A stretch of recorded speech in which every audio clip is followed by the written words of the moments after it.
So, ayan. Nag-uumpisa na. Naglalagay na siya ng kanyang pan sa paa niya. At magtatrabaho na kami, guys. So, ayan. Bababa tayo ng hagdan. Ayan. Kukuha na tayo ng mga walis-walis.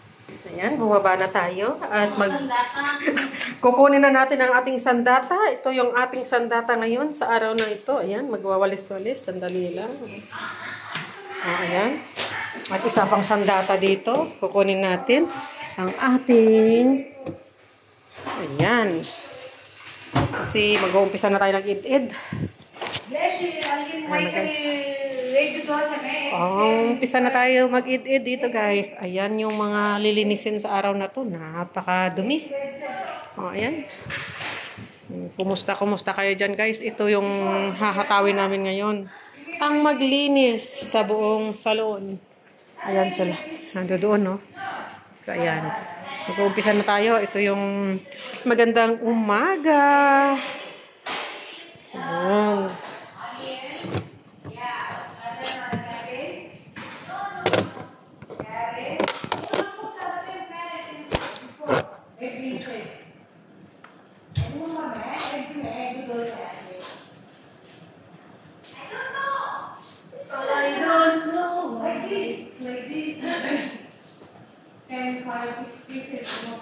You see it goodbye.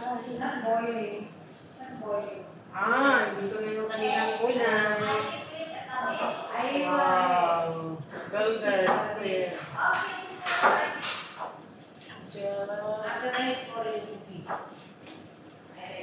Okay, gulo-gulo na.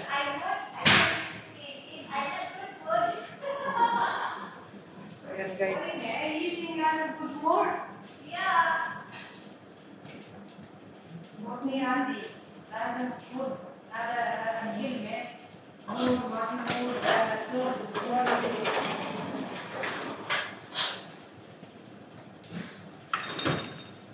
Kikibaka ang ating trabaho sa ngayon, guys. So, ayan.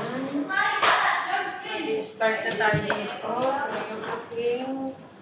Okay, start na tayo.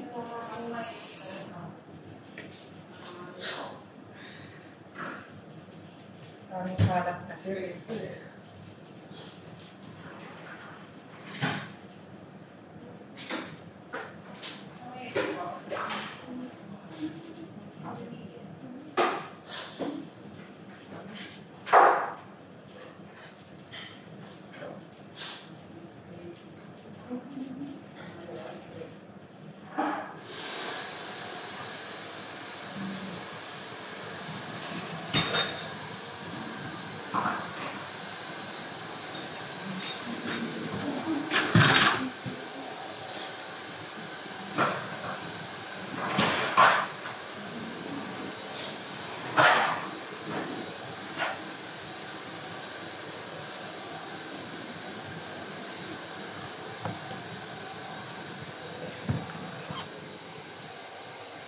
Dami tayong tatrabahoin sa araw na to, guys. Kaya chill-chill tayo ngayon. Chill-chill.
Ubus ko linis na dito. Ating lilinisin. Dami tayong lilinisin ngayon, guys.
Yung ko binili ng saging mo din. Kaso hindi mo.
Dali nga, may wifi na tayo ngayon na pagpunas.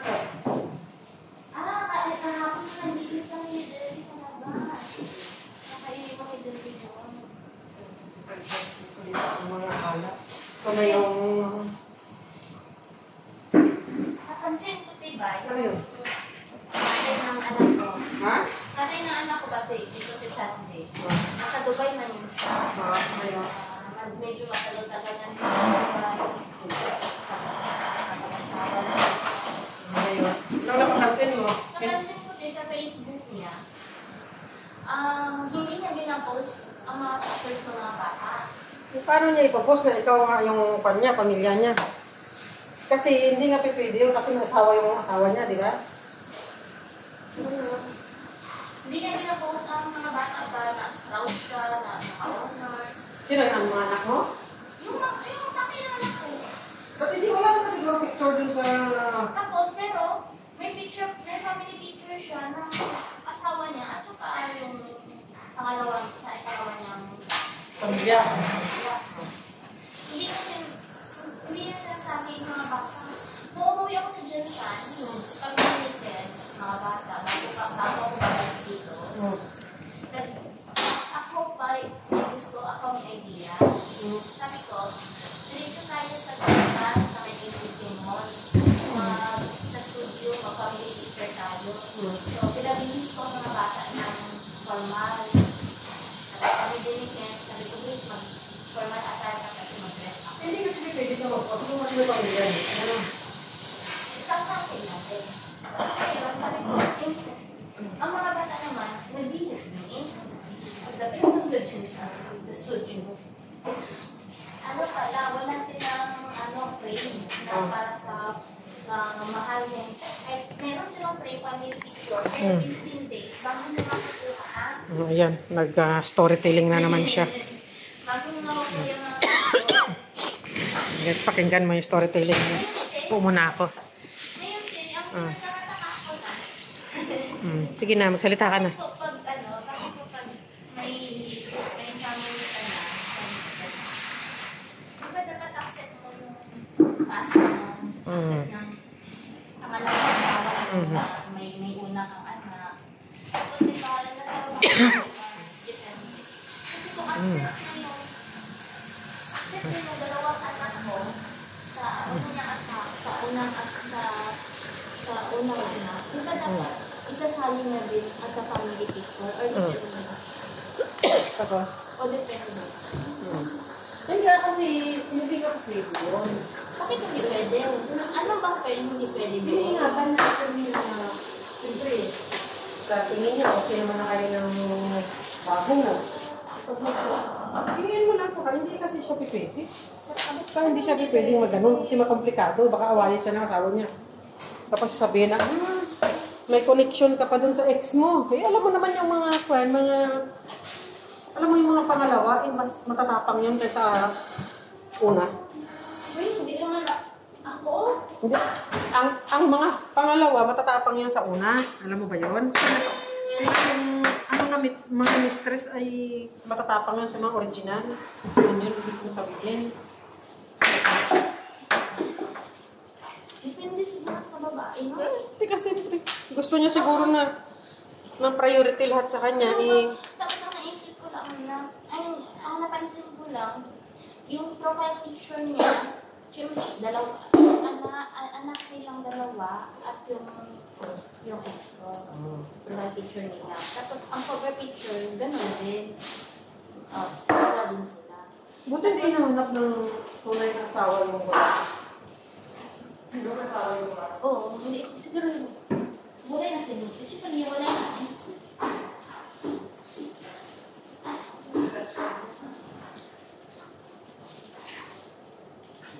Siyempre, kasayahan naman yung mga bata. Siyempre, pag proud ka, di ba? You can share it with everyone. I'm proud na ang anak ko, may mga achievers, matatalino. Never ko nakita rin sa Facebook niya na ginapost niya. Ayaw nga niya. Hindi ng personal niya lang. Ayaw nga kasi niya. Ay, hindi niya ayaw, ayaw siguro ng babae. Kaya nga, mas matapang na yung mga pangalawa na sa una. Talaga na ito. Ako din siyempre ako, kung may seryoso ng tao, ang una ko talaga sinasabi una ko sinasabi sa kanya, mahalin mo una ang anak ko bago ako. Kung mahal mo ang anak ko, mahal mo din ako. Kung tanggap ng anak ko, tanggap mo din ako. Huwag mo akong mahalin kung hindi mo sila tanggap. Yan ang lagi kong sinasabi pag may taong seryoso sa akin. Oo naman. Oo. Kung seryoso sila, tanggap niya yung pamilya mo kung ano ka. Tapos, syempre ako, nag-request ako sa kay Ken. Sabi ko, babes, magka-family picture tayo. Okay lang ba sa'yo? Tsaka, so, syempre may anak din si Ken. Eh, wala man doon yung anak niya. Kung may anak siya, isasali ko din ito. Big family. Nagpo-post ka sa social media sa picture ni Ken? Ay, hindi. Yun naman, hindi ka pwede. Ay, si Ken, napag-usapan na namin yan. Kasi, may plano kami mag-post during kasal namin at saka proposal. ayaw namin mag-post na wala nangyari. Kasi, di ba, Asukan ka niya. hindi naman sa kasot eh. Siyempre Kasi tao may, personal kami na pinag-uusapan. Personal namin yun. Plano namin yun. Ngayon, siyempre, bago na, hindi rin siya mga sa akin na kasi nag-explain naman sila. Usapang OFW to guys. Usapang pamilya to. Napag-usapan naman namin yun Ng mga personal. Napaglanuhan iniwan ng mga asawa. Napaglanuhan naman din namin yun ang personal sa amin dalawa. Sa amin dalawa lang yun ang personal. Napaglanuhan Hindi pa siya matapos-tapos. Oh. Hindi pa siya matapos-tapos talaga. Sige na, mag-map ka na dyan. Isayaw mo na lang yung mga imot-imot mo dyan sa buhay. Hindi. Nako.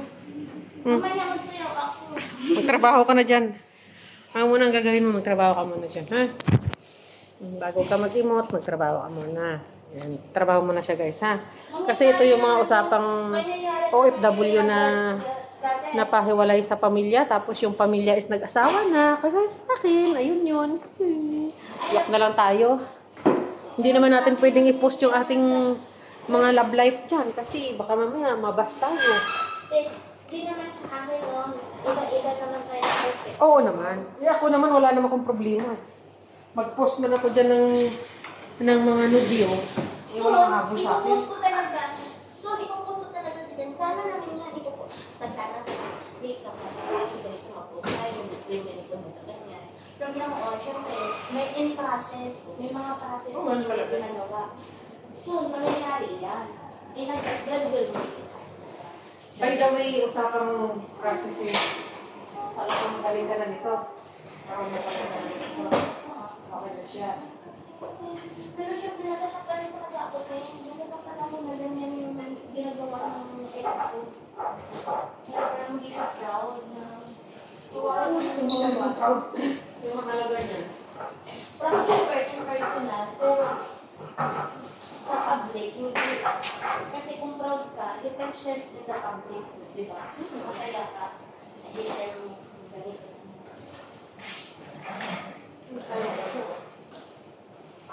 Wala kang pakialam para sabihin ng mga tao.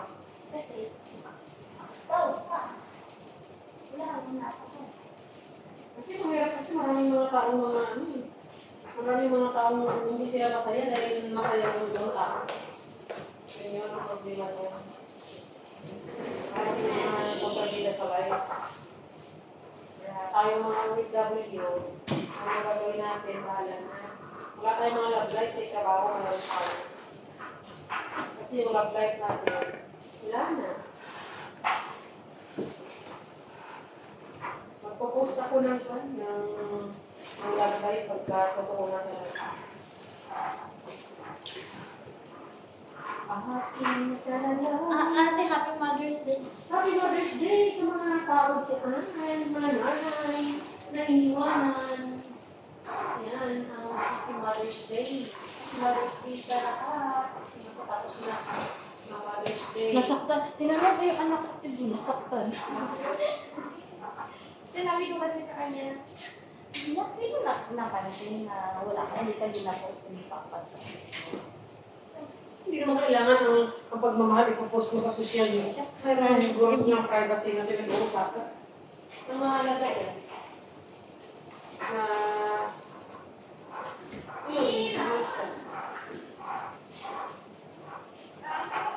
Hindi ka naman niya ginamay din. at least, diba? Mayroon silang private na pinag-uusapan ng tao. Tapos sabi, nasaktan siya, sabi niya, oo, napansin ko. Pero, pinapaliwala ko na. Deselos daw gani siya. Kasi, yung anak niya, ginapost niya sa social media. Tapos sila, hindi. Eh, paano naman yun? Yung asawa naman yung asawa niya. Sa Pilipinas. Kasi hindi nag-react yung pamilya natin sa Pilipinas. Eh, meron talagang garanti na wala na pakialamanan. Hindi ah. Nakakasira ng bigad yun, ano? Wala na. Eh, paano yung kaibigan ko? Eh, may asawa yung lalaki. Tapos hindi kasal pa sila. Ayaw, Iwalay na sila. Okay, O nagpo-post na sila sa Facebook na magkasama. okay, okay na yun. At least nakasundo silang dalawa ng asawa niya. Dapat ipopost niya rin yung anak mo eh. Yung kaibigan ko, panay post ng picture din doon sa Facebook na may asawa man siya, kasal naman siya, hiwalay lang sila.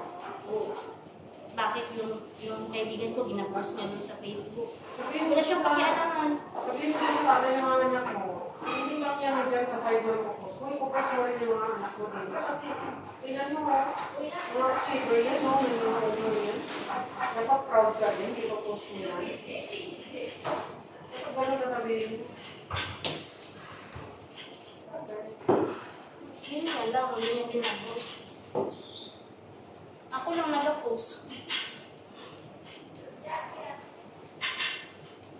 Kasi sabi ng anak ko, yung asawa niya kasi, yung babae, sobrang makasarili, selfish. Ganun talaga yun. Hindi niya accept ng mga bata.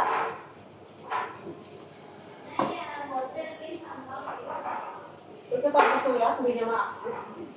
Ako maawa talaga ako sa mga bata dapat na naiintindihan Siyempre, ko ba, emotional at saka yun eh. kasi alam mo yung mga batang ganyan na iniwan ng nanay at tatay, tapos wala silang mama at papa sa Pinas, tapos lula lang ang kasama nila. Nakakaramdam ako ng ganyan, na-feel ko sila kasi more dapat ipapakita sa kanila na may nagmamahal sa kanila, pakita sa kanila na hindi sila Basta ako masaya na. Masaya na kung may pag-usap sa mga apo ko. Bakala yung mga lalaki dyan, kung ayaw nyo sa akin, liwag nyo.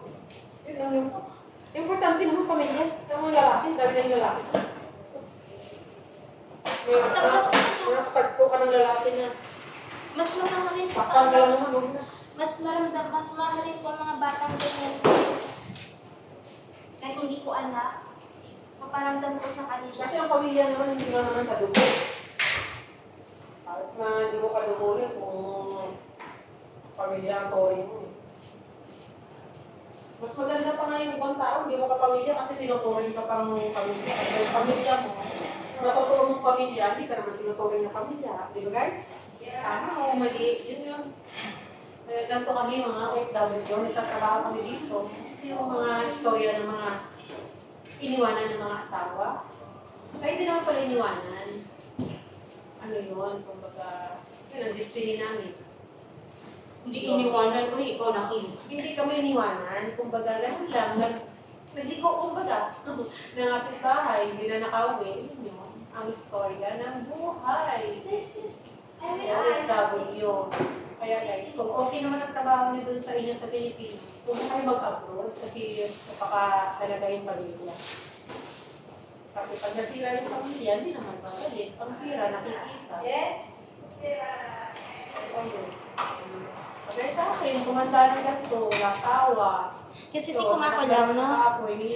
Kung ako lang pag mayroon man akong future, nakakapag-asawa mo na ako,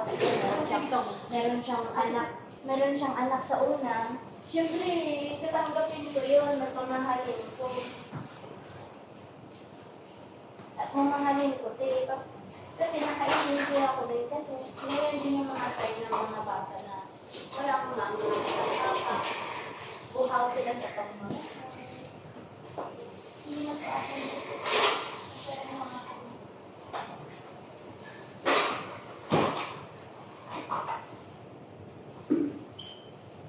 buhaw sila sa pagmamahal at kalinga. Ang kalinga naman talaga eh. Kaya minsan nagre-rebelde yung mga bata dahil wala silang nanay, wala silang tatay. Hindi nila iniisip na para naman sa kanila yun. Yun nga sabi ko eh, kung maibabalik ko lang, hindi na ako nag-abroad. Ano tayo magagawa? Tapos na yun. Yan yung mga istorya ng OFW guys. Hindi madali ang pinagdadaanan namin. Tapos mga nanguhusga dyan, nakala mo sila kung manghusga, wagas. Nagtatrabaho kami dito para sa pamilya. Tapos sasabihin na, ganito, ganon. Ano yun? Basta na lang, judgmental. Ay, ganyan guys. Tapos sasabihin nyo, oh, nag-abroad siya, di marami ka ng pera, mayaman ka na, bakit? Nung nag-abroad ba kami dito, hindi kami nagsustinto sa amin, sa pamilya, sasabihin nyo mayaman kami. Tapos pag hindi pa pinautang, sama pa ng sama pang loob. Bakit? Ang tanong, nung nag-abroad ba kami, may pinabaon ba kayo? Na maningil kayo ng pasalubong? Kasi naman namang mga kan. Yan yung yan yung mga katagang hindi maganda. Yan yung mga sinasabi, naririnig ko lang yun ha. Oy, Mari! Pasalubong naman pasalubong daw. Nung umalis ako. Nakasurin pa yung mga gamit mo, bitbit mo, yung bang mo, sapatos mo. Okay lang naman yun kung hindi kami namarites na mga yun. Hindi namarites ka nga Pagkatapos yung bait-baitan sila pag nasa harap mo. Napag-usapan na natin yan guys. Wala akong tinuturo, wala akong tinutumbok. Ang tatamaan, bahala kayo dyan.